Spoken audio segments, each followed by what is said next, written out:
Сайн байцгаана уу эрхэм үзэгчдээ. Солонгосын хүний эрхийн хорооноос энэ оныг гадаад иргэдтэй гэрэлсэн гэр бүлийг дэмжиж хамгаалах жил болгосон байна.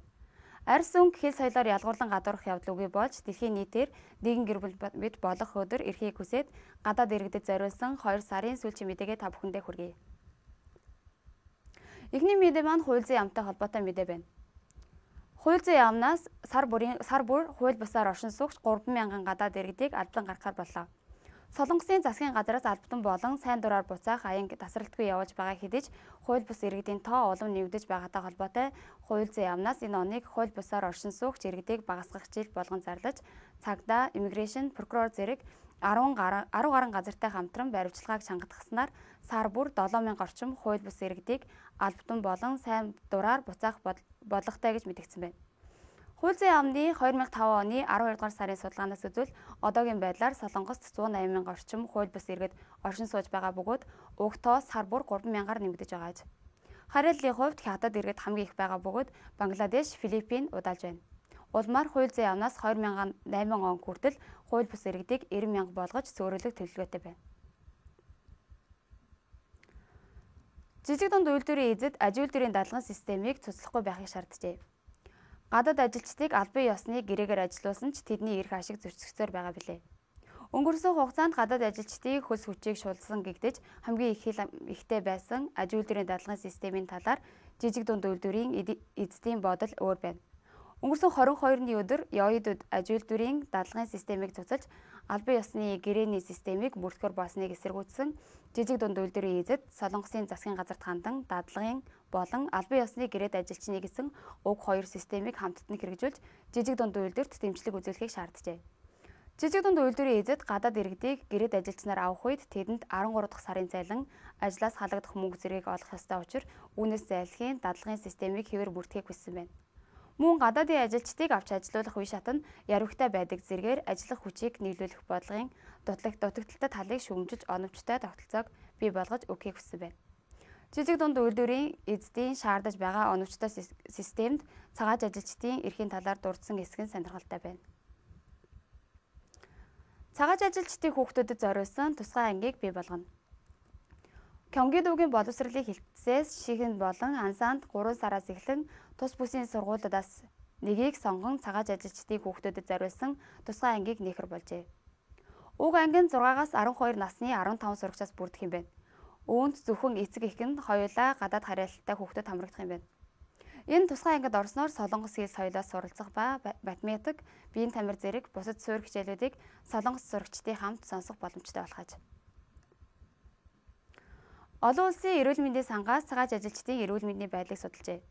Олон улсын эрүүл мэндийн сан өнгөрсөн оны 10 сарын 24-өөс 11-р сарын 27-ны хооронд гадаадын 685 иргэдэд эрүүл мэндийн үзлэгийг хийсэн байна. Уг судалгааны хариунаас үзвэл гадаадын иргэдийн 35.7% нь Солонгост ирсний дараа өвдөх буюу бэртэж байсан гэсэн мэдээллийг өгсөн ба эмчилгээний зардлын хүндрлийн улмаас тохирсон эмчилгээг авч чадахгүй болох нь илэрчээ. Өвчлөлтийн байдлыг үзвэл ходоод болон нарийн эзний өвчин 25.1%, үе мөчний өвчин 12.7%, сахарын өвчин 10.3%-аар хамгийн их байна. Уг сангаас энэ судалгаанд үндэслэн гадаад иргэдийн эмчилгээнд анхаарах ёстой талыг шинжилэн энэ талаар янз бүрийн бодлого тусламжийг үзүүлэх төлөвлөгөөтэй гэдгээ мэдэгджээ. Цагааж ажилчдын байр шатаж 2 хүн нас баржээ. Өнгөрсөн 16-ны өдөр Кёнгидогийн Кванжуд байрлах нэгэн үйлдвэрт гал гарч контейнер дундаж байсан Пакистаны 2 иргэн нас баржээ.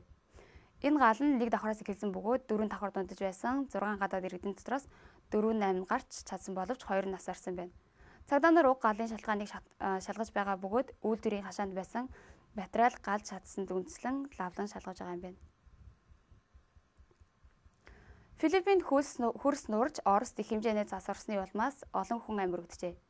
Өнгөрсөн 17-ны өдөр Филиппиний Рейте аралд байрлах Кинсагун тосгонд болсон хөрс нуралтын улмаас 200 орчим хүн амьд өргөдөж 1500 орчим хүн Орос руу болжээ. 500 орчим өрөх бага сургууль байрладаг уг тосгон бүхэлдээ шороонд дарагдаж байдлыг тогтооход хэцүү байгаа бөгөөд сургуультай хичээлж байсан олон зөв хүүхдүүд амьд өргөдсөн харамсалтай хэрэг болжээ. Нөгөө талаар өнгөрсөн 23-ны өдөр Москвагийн хойд хэсэгт их хэмжээний цас орсны улмаас Бауманский хэмээх томоохон захын байшингийн дээвэр нурж 66 хүн амьд өргөдөж 80 орчим хүн эмнэлэгт өргөгдөжээ. Москвагийн цагдаагийн газраас захын байшингийн дээвэр шүнжин орсон их цасыг дэлгэргүй нурсан гэж мэдэгдсэн байна.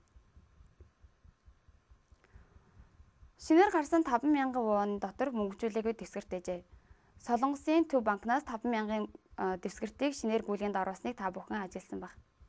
Гэвч уг шинэ мөнгөн дэвсгэртэд мөнгөн утас огт байхгүй болон тал хэсэг нь байгааг олж тогтоожээ. Үүнтэй холбоотой Солонгосын банкнд хадгалаастай 15 сая орчим ширхэг шинэ 5,000 дэвсгэртүүдийг дахин шинжилж үйлдвэрлэхээр болсон байна. Энэ нь мөнгөн дэвсгэрт гарснаас хойш Солонгос төдийгүй дэлхийн түүхэнд анхны тохиолдол ажээ. Одоо та бүхэндээ үн төлбөргүй эмчилгээг үзүүлж байгаа эмнэлгүүдийн талаар танилцуулъя. Сондон дүүргийн гадаад ажилчдын төвд сар бүрийн 2-4 дахь 7 хоногт 14-өөс 17 цагийн хооронд уг төвийн 3 дугаар давхартаа шүдний болон бусад төрлийн эмчилгээ үйлчилгээг үнгүй явуулж байна. Лавлах хуудсанд 02 22 82 79 54 79 55-аар хандаж олно. Солонгосын цагаач ажилчдын эрүүл мэндийн төвөөс эмнэлгээрээ үйлчилсэн гадаадын иргэдэд эмчилгээний зардлын 50 орчим хувийг хөнгөлж өгөх юм байна. Мөн үйлчлүүлэгчдээ гишүүнчилж гишүүний картыг олох юм байна. Уг эмнэлэгт бүртгүүлэхийг хүссэн иргэд пассворд 2 хувь зураг бүртгэлийн хураамж 5,000 вон, сарын хураамж 6,000 воныг төлөх ёстой байна. Харилцах усны дугаар нь 02 31 47 05 16. Сөүлийн Күрүүд байрладаг цагаач ажилтнад зориулсан эмнэлэг Солонгос иргэдтэй гэрэлсэн гадаад иргэдэд дотор, шүд, мис засал зэрэг 11 тасагт үн төлбөргүй эмчилгээ үзүүлэх юм байна.